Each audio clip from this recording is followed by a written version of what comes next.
Welcome to the Homeschool Together podcast.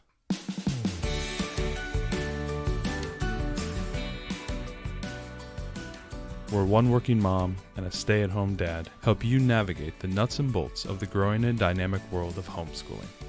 With a focus on early learners, like me. All the ins and outs of building and maintaining your homeschool life. Homeschool. Find out tips and tricks to make things like this easier. I'm reading. And ultimately, enjoy educating your kids. And what's that last thing? Have fun together. Did I do good, Daddy? Yeah, you did, sweetie. Good job. Hello and welcome to Homeschool Together. Thanks so much for joining us. Are you feeling a little down? Are you feeling a little... I feel like this there's is like a funk. And it's like... not just the fact that Matt's feet are sitting about 4 feet from your face, Ariel. God. It's funny you asked this. It's like the COVID questionnaire before getting the vaccine. It's like, have you felt depressed lately? Have you felt this way lately? And all these things. It's like, well, yes, but it's not depression. It's just COVID. Yeah. And you're like, are you in a funk? Yes. my happiest time of the day is sitting outside my garage throwing a kettlebell around. What do you think I'm thinking? It's a sad existence. It's a sad COVID quarantine. So, there's this general issue that we have been seeing on the forums and on the Facebook page. And experiencing. We'll get into that. The idea of having this kind of slump, a burnout. The burnout. I think burnout's a really good way to describe it. We've been seeing people have these type of problems. And so we wanted to spend a little bit of time today, kind of talk about maybe where it's coming from and maybe some ideas and ways to get around it. And wow. Lo and behold, I had a little funk a couple weeks ago and I didn't know what was going on. It was kind of funny that when you brought the subject up for this episode that I was like, well, wait, yeah, I kind of felt funky a few weeks ago. That happened to us.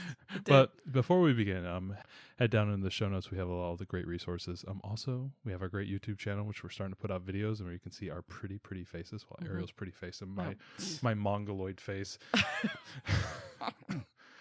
So, subscribe. Watch, view, and Ariel's putting out some really cool book reviews. We're going to keep putting those out, so I think that's going to be great. And I think we're going to add in some kind of gameplay alongs as well, and maybe some other fun content. We'll see. I don't know how far we're going to take it, but and eventually, when we do the boat schooling, we're never going to do boat schooling. Yeah, we'll sail around the world. No, we're never going to do that. Okay.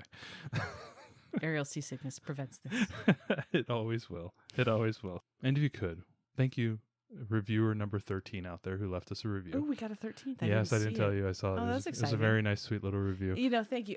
If even just all the people that we interviewed for the show who's now listened to it give us reviews, we would have a number. So that's right. But what if they all are and they're going to send you some hate mail? They could. That is homeschooltogetherpodcast@gmail.com. Yeah, I'm sorry for anyone who's. We really appreciate the reviews, and one extra thing I wanted to tell you, I see so many comments come up in the various Facebook groups for Build Your Library and Torchlight and Blossom and Root and homeschooling preschoolers and other free homeschool ideas and just all kinds of things where people have a problem that is directly addressed by one of our episodes, and it hurts me inside that I can't tell people about it. I can't say, they're like, oh my gosh, what do I do? Am I doing enough for my kindergartner? And I'm like, oh, we have an episode all about that, and it breaks it down. It gives all this great info, and I can't tell that person about it because that's self-promotion and I'm not allowed to do that. So I would just ask all of you that are listening, if you see something come up and you remember, I think that Matt and Ariel yammered on about that, please feel free to... It's a guarantee we've yammered on about I'm sure something. We've yammered on about it. Please, tell that person, hey, you should really check out this podcast. I think they did an episode on it. Our most difficult thing in this is not coming up with content or great interviews because we seem to always come up with those. There's tons of great people to talk to. Yeah. It's really just getting the word out and telling people we exist. And there's very few ways that we can actually do that without getting banned from groups and stuff. So, and we don't want to do that, of course, but we really want to help as many people as we can. So we appreciate you all. If you all can be ambassadors for our show, the Homeschool Together Army, Brigade Army, right? Go into the Facebook pages. We'll have to send little badges. I don't know, but if you can just tell people that are struggling or have a problem, just mention us. We super appreciate that. That's how people find out about us. It's all word of mouth. We don't have a huge advertising budget. We have not done any advertising. So anyway, we just appreciate you. And I wanted to give that special plug. I know we're all out there on the Facebooks and we see these posts come up where it's, there's something that we've addressed, and you could all help us greatly by just mentioning our humble little podcast. So that's my soapbox. I'm gonna get down off of it. We'll talk about burnout. But thank you, everybody. Let's get into burnout. So let's talk about a few ways. First thing we always want to understand is the why. Why does something happen? So we can understand where it comes from. Why is it happening to me? And then we can say, okay, I understand where it's coming from, or how it's happening. Then I can attack with, right, maybe some ideas on how to turn that around. So the first thing, let's do about the why. So why does burnout happen? So when I first started putting this together, I was going to call it the spring slump, because I feel like that's what happened to us. And I'm seeing people post about that, and I'm remembering people posted last year about that. I'm like, oh yeah. I'm thinking, well, okay, it's the time of year when summer is not yet here, but we're out of winter. The weather's starting to get good and we want to go outside and not focus on school. Okay. But then I realized, wait a minute. I think people often talk about this happening in February or late January, because we've come off of Christmas and everybody gets back into things in January with good momentum. And then they just kind of meh, because it's still winter and, the holidays are gone and their schedule's all messed up. And then I see other people say, oh man, I hit this every year in November, because we've pushed hard through late August and September and October. And by November, we're just burned out. So I thought it was kind of a seasonal problem, and really burnout can happen at any time. There are lots of various reasons. Obviously, the seasons is part of it, but it can be a variety of different things that could be affecting you. So one of the things, are you moving at a pace that you can't sustain? So for those folks who are burning out after only doing things for a couple of months, are you pushing so hard that you can't keep going, right? Or do you have a lot of kids and you're managing, the whole horde of children and right? It's hard, right? Well, one of the things that always happens, right? It's just like with a new job, you have that new car smell. Yeah. So you get the new job and it's all great, and you're still coming up to stretch, and then you get into like your second year there, and you start to like that honeymoon period wears off, and that can happen here too. And one of the ways that we can kind of sustain ourselves is by making sure that we weren't running so fast that we can't sustain that momentum. So that's one of the issues. I saw a great thing about this. So should I sing the song? No. Seasons of homeschooling. God, it's a terrible rendition of Rent. I'm sorry, everyone. And math and art and reading and manipulative. No. It's terrible. So I'm going to throw it to Ariel. Go. I don't know how I come out of that. You're so silly. We're recording this very late, everyone. I'm sorry. So I read something really cool about how I get back and Matthew, you're so dumb. My husband's so dumb. He's so dumb. Okay. So I'm sorry, y'all. So I read something about seasons of homeschooling that I thought was great. And it said that in the fall, we're classical homeschoolers, and in the winter, we embrace Charlotte Mason, and in the spring, we're unschoolers. And in the summer, as I said, it's Mad Max Fury Road. Right.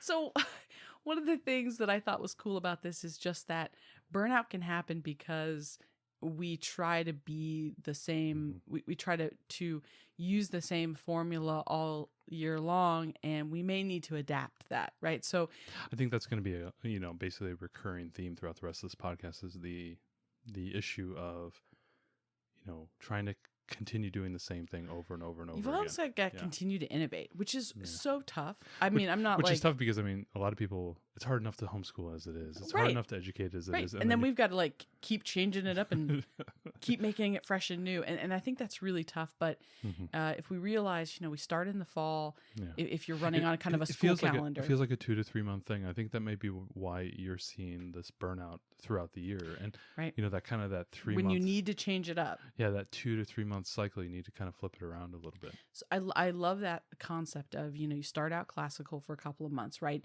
Everything is, kind of going in your routine, making sure you hit all your boxes.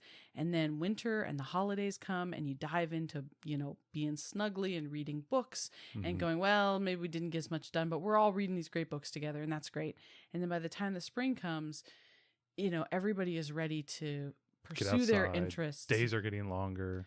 Right. Depending on what half of the planet you're on, and it's getting warmer. You're coming out of your seasonal anxiety disorder here up here in the north. Right. You're ready to get some vitamin D. So, and then you have to kind of change that up again. Anyway, I thought that was really interesting.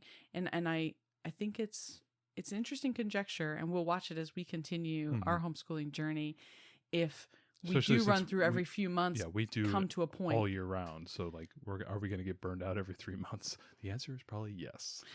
Yeah. And maybe that's because, by the time the center of the summer hits, even though we are going to year-round homeschool, then we're going to want to be at grandma and grandpa swimming in the pool. And all the friends that are off school, she's going to want to play with all those kids, or both our kids are going to want to play with the other kids. And, especially everybody's this summer, been cooped up and now we can all play. Everyone's going to be vaccinated here in Washington the next couple months. Right. So, anyway, I loved that idea of seasonal.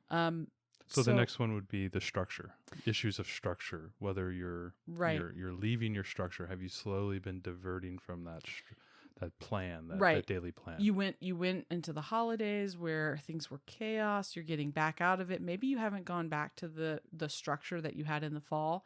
This could be good or bad. Some kids need a looser structure, and some absolutely thrive on a stricter structure. Yeah. So this is one of those where if you don't have your structure correct, it can burn you out quickly. Like our kids, we've realized that our oldest is very structure. She loves the structure.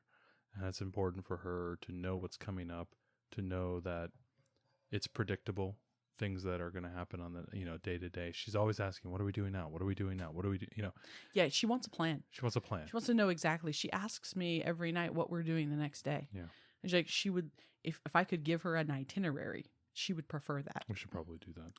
Right. That's the kind of, I don't want to do that. But, at 10:12, I will expect you at the dinner table for breakfast. She would, if I could give her an entire schedule of what we do the next day, I guarantee you she'd love that because she has my brain and that just satisfies her. So another thing that could be a reason of why you might have some burn up, your curriculum choices are finally catching up to you. Right. I mean, you've made choices and maybe it wasn't the best choice, and it's starting to divert your choice, and the kids' needs are starting to divert. Well, very slowly. You can muddle through, unless it was a very, very bad mismatch. You might be able to muddle through a curriculum that's not quite working for a while. Yeah.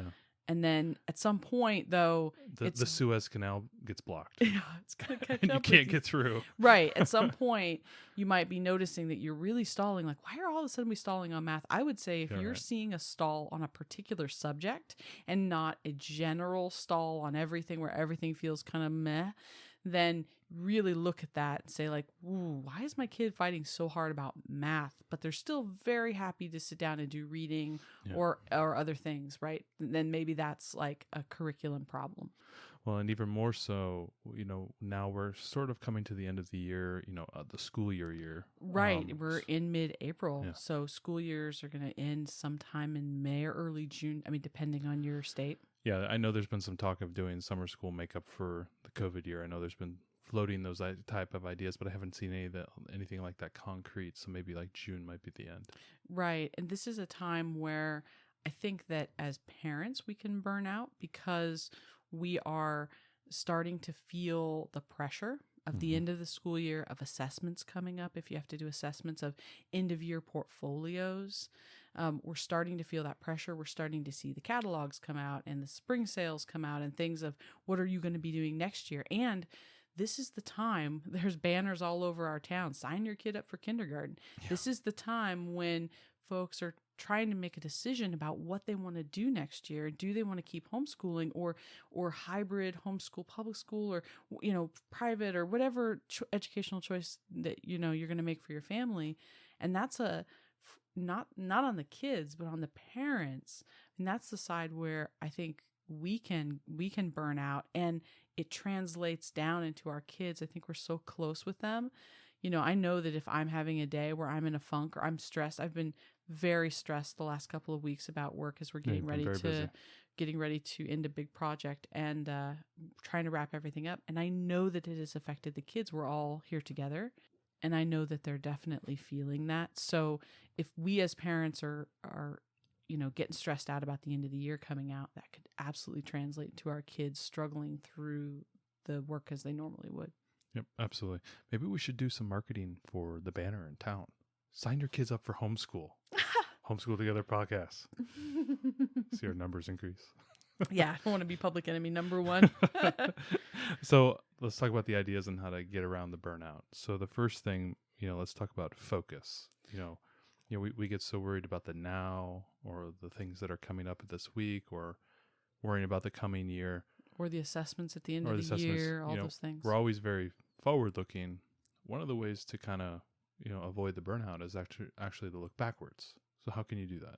So one of the things that you can do for yourself, depending on, you know, kind of your burnout source. I mean, I think that the first thing is see if you cannot figure out why the burnout's happening. It's a lot easier to diagnose it first, and then you'll know the right medicine, right? But if you don't, you can try a few things. One of the things is if you can focus on all the achievements, the milestones, right? If you're feeling like, God, the end of the year's coming up and I'm getting concerned about this, I don't know how my kids are going to do on assessments, or are they behind, or whatever, you know, look at where they were at the beginning of the year. Look at where you are now. Celebrate the milestones, celebrate the achievements, write it down for yourself. Discuss it with your kids. Maybe they're feeling like, gosh, they've been grinding on math for months. And you can say to them, look where you were at the beginning and look how far you've come. Just really, we were talking about this before the podcast. This is kind of like hitting a plateau and working out where, you know, you've been working out sustained, and then all of a sudden you hit this plateau and you really lose momentum. But if you look about how much stronger you've gotten, or the weight you've lost, or whatever your goals were and the things you've achieved prior to the plateau, you can be like, oh man, I really have achieved something. It can give you some more oomph to continue on. Yeah, a lot of times we lose the perspective of where we've come, because, you know, a lot of these type of things, like if you're working out and you have a weight loss goal, or you have a strength goal, or if you're doing a homeschool type of thing, you know, we are so focused on the moment to moment, and we're doing it for so long. Like, for example, with my writing, a lot of times, you know, if I'm writing like a 300-page book, you know, that takes months to write, and you got to like grind 800,000 words a day. And then all of a sudden, magically at the end of 90 days, boom, you've got a novel. And, you know, that's how it happens. And it's this long game. And at first you're like, oh, I only got 8,000 words. And then all of a sudden, a month later, you're like, well, I got 22,000 words. And then all of a sudden, oh, I got 80,000 words. And, you know, eventually it just adds and adds and adds. And having that perspective, that's one of the reasons why I like to do a word count to tally, because I always have that in the front of my mind. That I go, okay, I'm shooting for this word goal, and there it is right there, and it just keeps increasing and increasing and increasing, and that makes me just feel really good to know that I'm achieving my goals. Same thing here. Like, I have the scoring sheets for the All About Reading on the board. We taped them up because we put little stars on it, and it's nice for her to, you know, she just likes to put the sticker on there. But for me, I love looking at it because it's kind of like a snake pattern, kind of goes back and forth. And every time we put a new star on there, I look back and go, wow, I put out the All About Reading podcast in episode 4, and I was not having a good time. And now I'm on less than 28, and she's killing it. Right. And we'll do maybe an update on we'll do an update on our review. Yeah. And so like something like that, where there's just that visibility. Not every day, you know, I don't have to look at it every day, but periodically I like to look back and say, oh, well, look at how far we've come. Look how well she's doing. Like, she's reading the first book to you now just for fun. 4 stories in a night, right? Right. We couldn't even get through 2 pages, you know, 5 months ago. So I always like to keep that in perspective. Like, wow, she's reading entire stories in one sitting, and we weren't able to do that 5 or 6, you know, months ago. So having those type of moments where you look back and go, man, we've accomplished a lot. maybe I shouldn't be so frustrated in the moment. And beyond just accomplishments or milestones that have been hit, to take stock of the memories that you've made, right? So for your kids, they may not be as motivated by the fact that they can read better or that they've progressed so much in math. Maybe that's not the thing for them. But remembering that we love homeschooling. Remember when we did this? Remember when we took off for a day and we went to the zoo? Remember when we did that great science experiment and we got baking soda all over the kitchen, right? Whatever it was, don't forget the memories, because looking back at projects like or the snake thing this week, where we're pretending to be rattlesnakes, and both girls were hiding behind the couch, and I'd be like, "There's a snake in my boot," and they would jump up and they were so shake excited. their little rattlesnake tails that were my socks with Easter eggs inside and rice and filled with rice, and so they were having a blast. And I think we'll look back on that and go, wow, I remember that when we did the rattlesnake thing. Right. Remember, this is about remembering how far you've come and how much fun homeschooling is. In those times when you and or your children are feeling like you can't see the forest for the trees. So the next one, something that's happening right now, I think, with a lot of homeschooling parents, because the deals are coming in, you're starting to plan for the next year, you're in the you're seeing the light at the end of the tunnel for this year. The idea of all of a sudden you're starting to get hot on next year's stuff. And you start to really not be interested. I'm having next year-itis. I'm doing it myself. So the idea of just put the catalogs down. Right. This is the time when everybody starts to plan for next year. You start to try to figure out what you're going to do next year, what curriculum you're going to do, how you're going to do some combination, because Lord knows we're all going to do some sort of combination. You're looking for that great deal for the All About Reading next year. Right. I mean, I just bought the next level of that, because I wanted to get it in advance before everyone started wanting, and because we had so many backlogs trying to get curriculums last year, and the curriculum sales or spring sales going on at Blossom and Root and Build Your Library and all over the place, and you're feeling this pressure to and the desire to look ahead. And while that's not a bad thing, and by all means, you have to plan soon, right. And we've taken advantage of sales as well on things we knew we wanted to do, but just don't be so focused on what's coming up that you're not present with what's happening now, because it's so easy, especially if you start polling your kids about, are you really liking this program we're doing? Do you really want to do this different program and things? And that's a time where it can get, what do we always say? Like the jade sets in, like, there's jaded. Never get jaded, because it sets in, you can't get rid of it. It's hard to go back, right? The grass is greener thing, right? So, we're going to finish this year with this program, and next year we're moving to this super cool, whatever. Something different where you're transitioning. Right. And so it's hard to finish where you're at. So just, if you can. Finishing is a common problem with most people. Right. It's hard to finish. It's hard to finish. It's really easy to push the ball 80-90% there, but pushing it across the line is a hard thing to do, and it's a hard skill to learn. And that's not it's not something that comes naturally. I think, getting to the end of the year, you can easily burn out because you're kind of in cruise control. You're just going through the rhythms. Yeah, it's all downhill. You're getting to the end of it. Especially if you're school workbooks year, are getting thinner, and if you're school year homeschoolers, you're not year round. You start your curriculums in the fall, you end them, in early summer. The trip to Hawaii is rapidly approaching. Yeah, you're just like white knuckling it till the end. Yeah. So that's I'm very certain teachers have the same thing, right? Oh, they gosh, know teachers totally their do. summers is coming. They can maybe sort of wind down a little bit. And yeah, I'm sure there's that, I just want to get to June. I just want to get done, and be done with the year and have my time back. Listen, I would love to just curl up and read a book all day long and not have to wouldn't we all read 1,000 books and do a bunch of math programs and reading programs. I mean, yeah, I do it every day, right? I would love to just go out and play and let them play outside all day long, but I know I got to get some stuff done. We got to get them back in the house. Got to get them educated, right? So I totally get that. But that leads into our next thing. Sometimes this is a balance. Sometimes need a break. You just take a break, right? Yeah. If it's really not working, if you know that, hey, it's not a curriculum problem. We've got good curriculum. It works for my kids. It's not a problem of, one of the other issues we've talked about.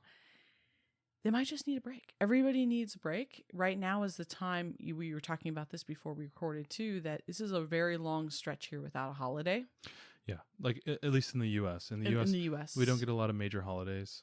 They tend to be grouped in the summer time frame, a little bit in the early fall, and then heavily in the winter. Right, and in this spring time frame, there's not a lot. 5 months or so. There's spring break for public school students, so maybe you have your own homeschool spring break. Maybe you don't take it on the same week, so you can enjoy the zoo and other things without other people. Exactly. But take a break. Don't feel like you can't take a break. Lay down the work. Enjoy the start of good weather.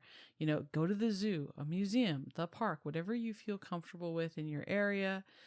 Don't feel like taking a break is somehow that you're defeated or you've lost ground. Right, or you've lost ground. Just take a break. And I think what goes hand in hand with this is don't let the school year define you. Mm-hmm. Right? We're homeschoolers. We don't have to stick to the public school schedule.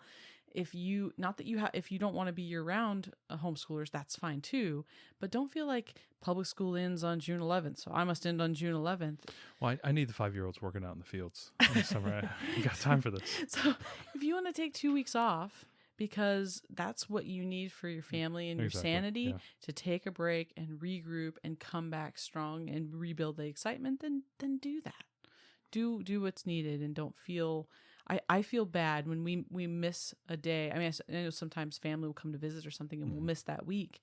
Sometimes I feel like, oh man, we lost a week of ground. And then I'm like, no, they had a week of enjoyment with their grandparents that they haven't gotten to see. And now they're vaccinated and they did. And like, I'm letting it go. Yeah. It's fine. They're going to be fine. That is also an enriching time. And play is so stimulating for kids that, just days where they don't have any responsibility except to just play and imagine and live outside is, it really can help to refocus. Like we've been taking advantage of maybe the next item here, maybe do school outside, get outside.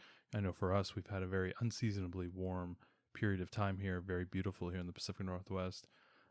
We don't normally get these type of warm bursts in April. Normally we're still in the rain. Maybe it's a little cooler, maybe on a sunny day, but we were warm. Like kids were outside in bathing suits today, running around sprinklers. It was warm, and it's not normal. But I saw this coming out, and I said, man, I got to get these kids outside. This is the first burst of really beautiful weather we've had for the year. Let's get them outside. Let's get them having fun. And that is something we've done. And even the homeschooling stuff, like for the last 2 days, I've brought it downstairs, closer to being outside. So we don't have to go and, go up to the bonus room and do the whole school thing out there. I brought it downstairs. I even, pulled out all the Duplos, dumped them all out, threw the 2-year-old in the middle of it, occupied her for like 40 minutes. And I did my math and my reading lesson with my oldest so that I didn't have to do it later in the day when she was taking a nap. So the 5-year-old would get the opportunity to get outside more and have a little bit more outside time. So we were able to do it. Like I actually brought homeschool in downstairs. We did it early in the morning so that she can then get outside when it's super sunny.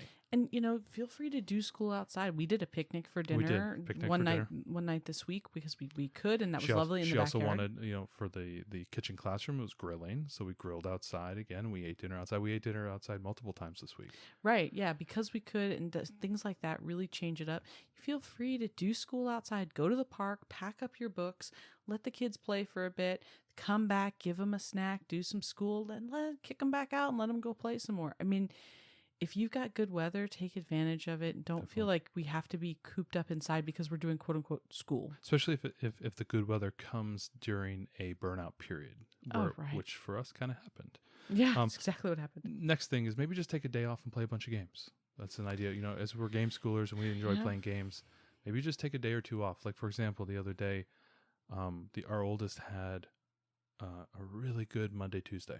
Mondays tend to be filled with the preschool, and I don't get as much done then as I would like to, but that's just normal. But she was able to kill it that afternoon, and then on Tuesday we have a day off, and we just were able to knock out homeschooling really strong. And we were way ahead for the week, and so on Wednesday I kind of just took it easy.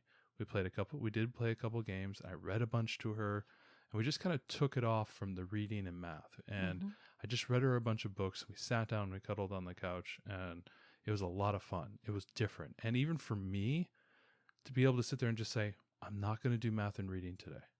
I'm just going to do books. it did take a little weight off my shoulders, because math and reading is an intensive thing. It is. And out of all the subjects, it is the most important thing at this age that I'm doing with her.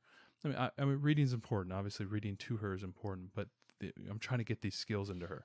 But if you could come up with two subjects that are best served by game schooling, it's going to be reading and math. Reading and math, right? Yeah. Those are the two subjects. The amount of games that involve pick your flavor of math, right? Yeah. They're in all games, and then reading, depending on the level of your reader, right? Reading cards, reading game boards. I mean, there's all kinds of things. So I think that those are just both areas that are so well served by games.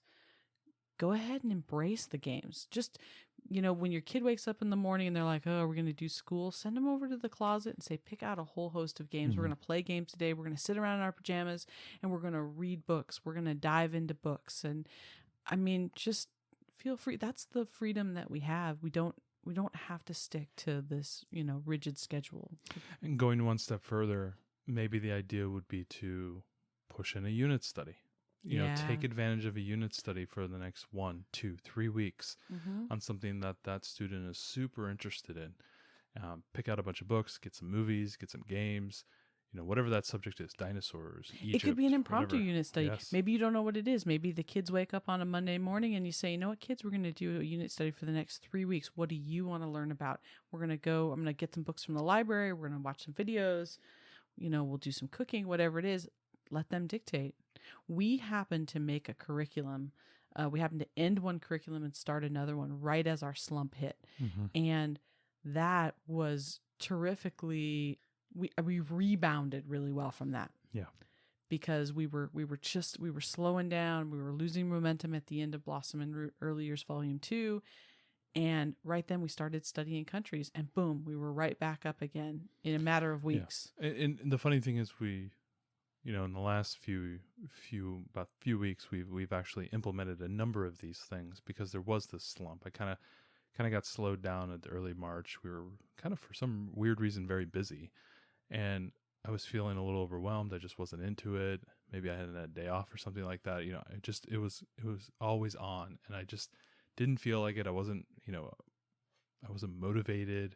It was difficult. Blossom and Root was kind of getting too easy, and there wasn't really a lot to do, on a day-to-day basis. It was really just math reading, reading books, nothing really structured. And I kind of felt like that. And I said, hey, let's just get going on the Blossom and, the Build Your Library Torchlight Combo. You got it done. Let's do it. Yeah. So and that just picked us right. It took us about 2 weeks to kind of like flip over. And it's been wonderful since I think then. we ended like 1 week early because we just didn't see value. That's the other thing too. As much as, finishing things is important and trying to get the momentum to finish, sometimes it's okay to let it go. We did not finish the last, week or 2 weeks of the Early Years Volume 2. It was the same composer, same artist. It wasn't that big of a deal. Who cares that we missed the end of it? I wanted to, I was like, we're so close to finishing it. And you were like, what do we, it's not like we get a prize for finishing it, right? We're basically done. It's like, pick out the last couple books we're supposed to read. Let's read them to her this weekend. And then let's get into something new. And I was kind of like, I felt this tension because I had planned it, right? I had planned and I was getting books and things. And you were like, what rule says we have to finish this? And that was really eye-opening for me, was that we didn't have to finish it. We could just say, you know what, we're done. We're gonna change it up. We're gonna do something different. It's not like we ended at 75%. We ended at like 98%. Right, it's we true. like but right even if we had ended at 75%, what does it really matter? It's true. Like, if you were not ready to finish, it's okay. We talked about getting, the virtue of finishing, but sometimes maybe it's not necessary to finish. Maybe your learner is, blowing through a bunch of stuff, and you're not having sort of there's not like, I have to do these next 5 modules and then I'm done. And if I don't do those, I didn't cover, multiplication. That wasn't the case here. It was just It would be hard with a reading or math curriculum. Yeah, what are the next 7 books we have to read? Oh, okay, let's move on. Right, that was really what it is. I've already done Van Gogh. I've already done, Beethoven or whoever it was. Let's move on. We're done. Yeah. If it's not a subject that's building, then feel free to just leave it. It's okay. So another thing that people are talking about is doing a little Marie Kondoing of your Not Marie Kondoing. not Marie Kondo. No, she only wants you to keep like 5 books. I can't. No. I love me with some Marie Kondo, but I can't just. She has like, she would see our book wall and I think she'd have a heart attack. So I just can't deal with that. But yeah, so some spring cleaning. This is a great time when we've been cooped up. This is when your art projects and art pieces and all kinds of things have started to accumulate in your homeschool room. We all have that space where it's just like, I'll just toss the artwork over there. Right. I think everyone has one of these spaces, or whatever science projects or things. It's like, yeah, you've got a space where it starts to collect. Wherever you do your homeschool, whether you do it in your dining room or you have a dedicated room or you're road schooling or whatever, it's a great opportunity to clean out, toss some stuff you don't need anymore, or file it away for your assessment. This is a great time to get your assessment stuff ready, first of all, if you're feeling that pressure coming. But maybe redecorate, maybe put up some new posters, right? It doesn't have to be expensive. For me, it's the redecorating. We were just saying that we've done a number of these things to get out of our slump. And for me, one of those things was redecorating. Right around our homeschool space, we kind of had to bring in a new shelf because we did some beautiful work in our living room, and a 4-month project finally finished. But I had to put in a new shelf into the homeschool room, and it gave me an area to put my books and put all my manipulatives, and it felt so good to get them off our little table in there and get them onto like a shelf just to the left of me. It felt like the space was revitalized, and all I did was move things literally like 24 inches. Yeah. It wasn't like very. Oh, and I brought a waste basket from the other side of the room right next to me because the All About Reading, you get a lot of paper coming out of that. There's a lot of scraps. A lot of scraps that you're cutting up or you're having to throw stuff away. Bringing that little waste bin and then moving all my materials over onto the little side on the little kind of shelf it fixed my whole space. It gave me more room. Like I felt like we were getting a little cluttered, and I felt a little claustrophobic where I was teaching. And the kids feel that too. Yeah, they absolutely do. Like if they're looking at the table and it's just filled with stuff, obviously could probably bring in a little anxiety there. So absolutely look into cleaning, maybe even just cleaning your house, like purging stuff. I know on what I do on a weekly basis, I have a lot of checklists. Ariel knows that I love checking things off. One of the things is I have 3 hours a week where I have to clean stuff. Either throw stuff away, improve the house, beautification, whatever it might be. I spend 3 hours a week just doing that.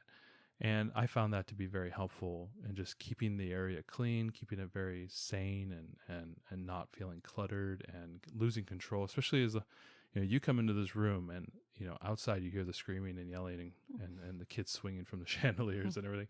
I do like to keep it kind of clean because if I lose control of the space, I lose control of my control on the situation. I start to get a little upset and quick temper and all that type of stuff. It doesn't work for you. It doesn't. One of the things that you can do with the redecorating, so it's organization, which is what you're talking about. You can also clean your homeschool room. You can also just change it up, right? You can pull down the posters and things you have on the wall, put up new things. Mm-hmm. Your kids, we had our kids take all of the extra blankets and pillows and giant stuffed animals that they had and make themselves a cozy reading corner, right? Maybe you do something like that. I mean, we didn't spend any money on that. We literally had extra blankets and things. Find something you want to add, a feature to your homeschool room or a way you want to change it up or move some furniture around in that room or whatever it is that you want to do to somehow, make it fresh and involve your kids in that, and they can get that sense of that kind of it's like a mini restart to their year. And that's exciting too. Next idea is one that I really like, is bringing in the substitute teacher and allowing the homeschool parent to go on a long vacation to Europe. Is that what it says? That's not what it says. No. That's what mine says. No, you're not going on a vacation, Booza. Sorry. My notes say Matt gets a dadcation. No. So the idea is leveraging... Spoilers, we always have notes. That's how we keep on task.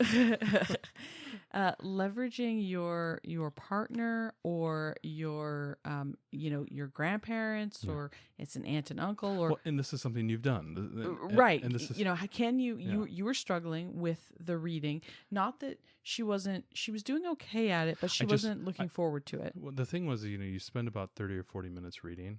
and then you spend 30 or 40 minutes doing the math homework, and then you do a little bit extra, and then just a little bit of quiet time.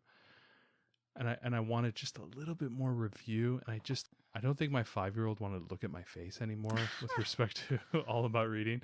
And it was really nice that, you do a lot of reading with her in the evening, and it's an amazing thing that you take on. And we brought in the All About Reading book that she's finished. There's a bunch of these really nice. There's 3 volumes. Yeah, there's 3 volumes of the hardbound book that the child's reading every week or every other week. They're little short stories, like 5, 6, 7 pages long. And we brought that into her bedroom, and you ask her to read those to you at night. And that's been a great way. And I think I've seen a lot of growth from that, because she's showing you what she can do. Right. She's showing me her mastery, and I'm helping her, and it's in a low pressure environment, right? She knows when she's sitting there with you, it's time to do a lesson. It's work. She needs to be focused and work on it. When she's reading with me, I've seen the case where she, at first, when we started reading the stories, she wasn't really into it. And I said, well, just show me what you know, and I'll help you with what you don't. And I made it a very low pressure thing. And then she did. Now she's at the point where she reads one story, and then I say, okay, great. Now I'm ready to read to you. And she goes, no, mommy, we'll read another story. And then she finishes just one more. She's so excited to show me, even when she's struggling with something, that she's, what we wanted to see is that momentum of her wanting to read on her own. And this is how we've started to see it. So if you're struggling with math, or you're struggling with something else, bring the other parent in. Try to bring another parent in. Sometimes we, when our child is now able to see grandma, we will pack up some things and send it with her and say, grandma will do the math lesson. And, it's really amazing how well that goes. Just kind of, sometimes you got to delegate to somebody else for a little bit and have a substitute just to make things fresh again. So it's an idea. Next thing, kind of short, we've already talked about it a little bit, but changing up your routine. And this is not necessarily the curriculum you're using or what you're doing, but this is the structure of your day. Maybe try to change up, when you do your homeschooling. I know this is a big change for us from the last, about 3 or 4 months ago. We lost the morning nap with the younger one, and we've had to move our homeschooling to the afternoon, which proved to be very beneficial for us. It actually ended up being better. Yeah. It ended up being better. It gave us a little bit more time in the morning to do fun things together, as kind of a trio. Maybe you need to change it up a little bit. Maybe you need to split something out. Maybe do math in the morning, reading in the afternoon. Do something different. Maybe trying to change it up and be very thoughtful about what what change you're trying to bring into that routine, the routine that the kid is dependent on a daily basis. Maybe there's some change there that would be really, really good. That maybe break up that kind of that funk. I found that if you break up a large task over the day, it's easier to bite off. So maybe you do your math in the morning, reading in the afternoon, do all your your reading exercises in the afternoon, and then you do all your light reading in the evening when it's fun, it's light, and you're maybe getting ready for bed. You may be able to break up your whole day and have a little bit more time to have more fun during the meat of the day. Yeah, I think that, playing with your routine when everything, is going fairly well, it's difficult because you don't want to rock the boat. So messing around with your routine when everything is already now working, it's a great time to experiment, because what's the worst that you're going to do, right? If you're kind of having fights with your kids and they don't really want to do things and everybody's in this funk, change it up. The worst it could be is still a funk, right? It's one of those things where, when it's going pretty well and, you're getting 80%, you feel like it's going well, you're almost afraid to make too many changes because you like, well, I'm most of the way there. Maybe I could do things a little bit better, but I kind of don't want to rock that boat. So yeah, if you're in a slump, change it up, and what's the worst that could happen? The next idea would be the idea of getting the work done, and then the play mentality. So get the work done, then we play. And this may be a way to kind of, reinvigorate yourself as the teacher and also the student as well, knowing that when you guys can be very focused, get the work done, be very, that kind of that deep focus, and with the great reward of play. And this may require you to be a little bit more playful. Get on the ground, wrestle, play, have fun, get outside, run around with your kids, play tag. Engage with them in the physicalness so that they know, well, the play is not just me off, in the corner playing with my little people. It's mom or dad are going to be running around with me. and really getting into the idea of playing and running and chasing and maybe you're a monster at the tea party or something like that. We've been doing some fun Godzilla stuff with my oldest right now. She's kind of into Godzilla.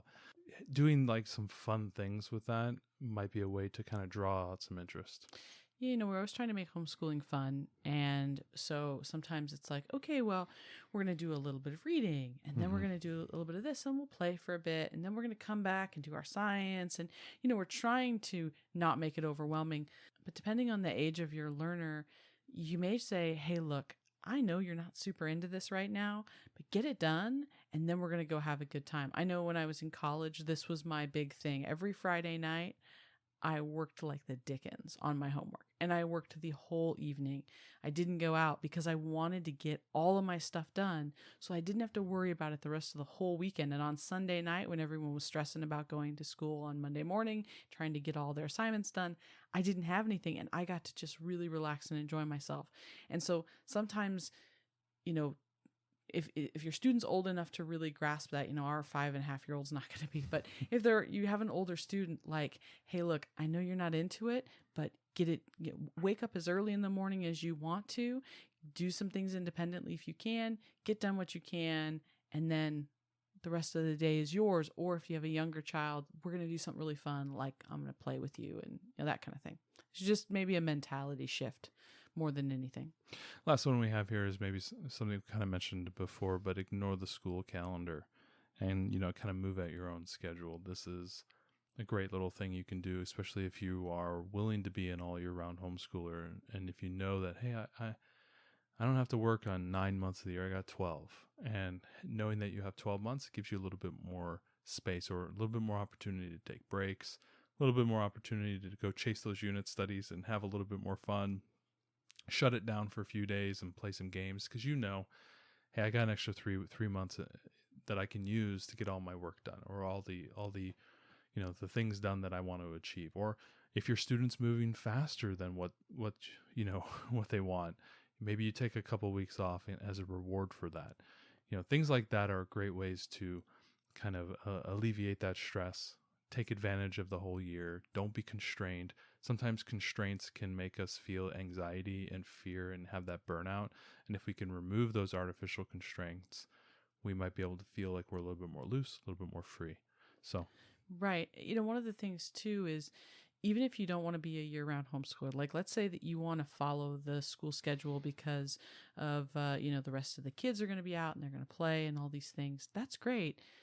You don't have to finish whatever the curriculum is for whatever grade, quote unquote, that your child is in.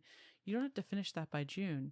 You could say, well, we got 3/4 of the way through it. And when the fall comes, we're going to pick up and finish the last quarter. And then we're going to go on. Like right now, we're starting the kinder program and it's April. Right. And I'm not going to she's not going to start kindergarten, the parent partnership kindergarten until September. And so we're getting a head start on that. And this program is supposed to finish when she's in the summer between kinder and first. But now I've decided to add a few more things in throughout the year. We want to do some holidays around the world and some different things. Now it's going to push, and we're not going to finish this kindergarten study until she's part of the way into first grade. And that's okay. It's fine. Right. It's really fine. There's no requirement that you finish all of the curriculum by the end of this quote unquote school year, even if you don't intend to school through the summer. So just take that pressure off of yourself. If you've made an expectation that you don't have to meet. I mean, we're not saying to ignore your goals. I mean, goals are important, and we've talked about SMART goals and how to achieve things, but also realizing when there's not enough benefit there and maybe just changing it up. It's also a good way to go. We hope this podcast helped you with, understanding where the burnout comes from, why it happens, and then maybe hopefully we gave you a bunch of ideas on how to change it up. We ourselves went through burnout. We tried a number of these. We're going to go through burnout again. I mean, it's going to happen. Yeah, of course. And we tried a number of these methods, and we have come out, I think, out of the burnout, and we're doing a lot better, a lot more motivated, a lot more energetic. I don't feel the grind like I used to. I'm feeling a lot more invigorated. I think I see that in both my learners.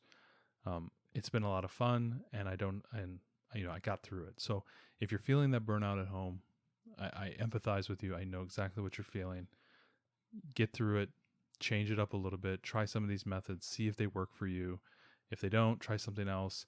But there's a path there for you. You just need to find the dirt path again. So just keep walking diagonally through the woods until you reach your target destination. But so we want to end this the way we always do it. What are we into? And we're going to focus on the little one, right, for this time period. Yeah, well, it's kind of a both. Well, it's something we noticed with the little one, and she's been really into clips.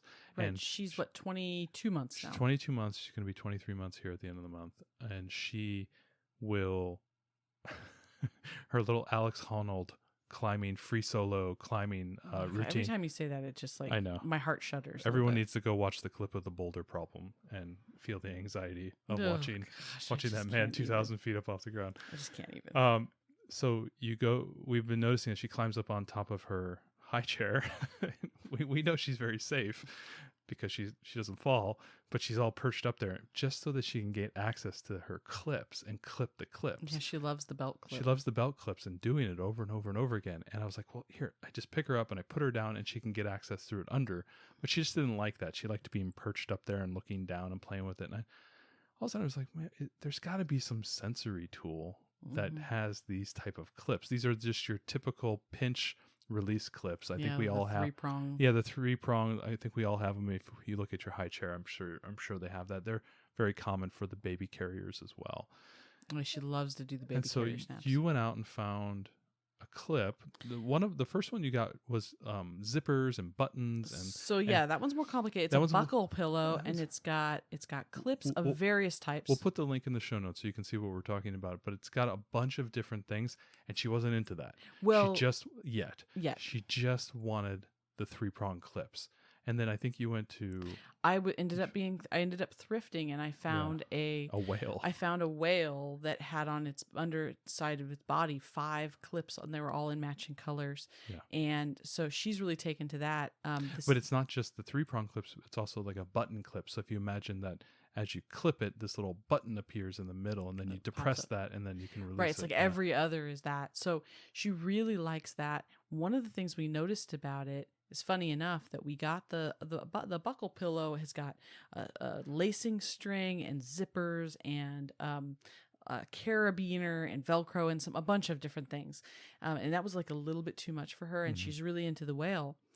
But the thing that we've noticed is that our older likes the buckle pillow. She does. Because it's something sensory that she can do while she's like listening to reading or something else where she kind of needs to do something with her hands, but we need her to sit still.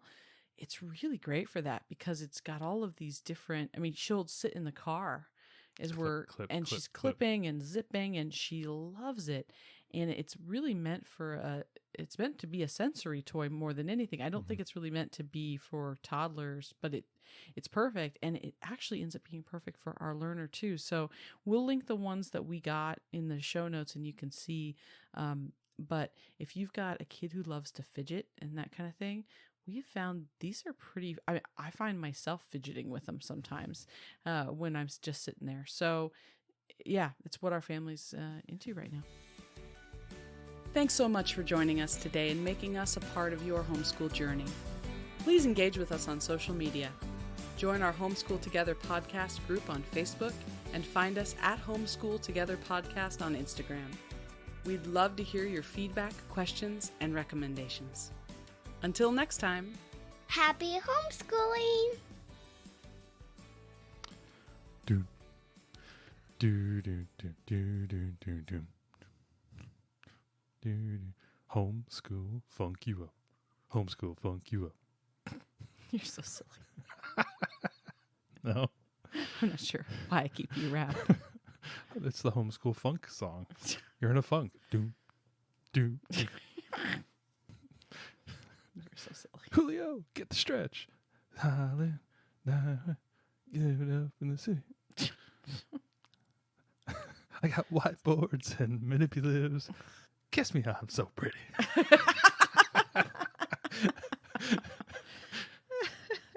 Do you think there might be a chance that we could just do homeschool parody songs? I don't think that's a good idea. Maybe we get some. You're tone deaf. So I don't think that's a good idea. I'm tone deaf on the high register. I'm not on the low. Like, I can hear me low. Right. Yeah, That's like true. low I'm really good. But it's all on the high because I got the hearing thing. Mm-hmm. I can't hear myself. We'll call it that. I think you can hear it just fine. You can hear me when I sing in my register, so you can't. Well, I mean, everybody hears cats screeching and Shut fingernails. So mean. That's it. I vote you off my island. And scene.